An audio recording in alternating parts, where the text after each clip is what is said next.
M3 Sports here at Oniel Thomas, coach of Dinthill Technical High School. Not the result you wanted today. Sum up the game for us, please. I think it was a bad game we played. Our game we didn't play the game that we normally play.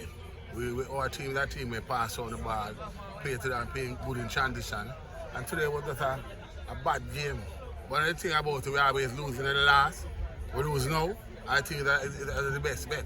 So we will probably just go home and fix up what we're supposed to fix up. You understand? And I think we'll come back better next time. It's quite difficult now in this group where you lose the first game. It's kind of a little harder for the team that trying to win the other 2 games to qualify. It's not hard, you know. We have to come at our game and know the kind of game we play and do the necessary thing.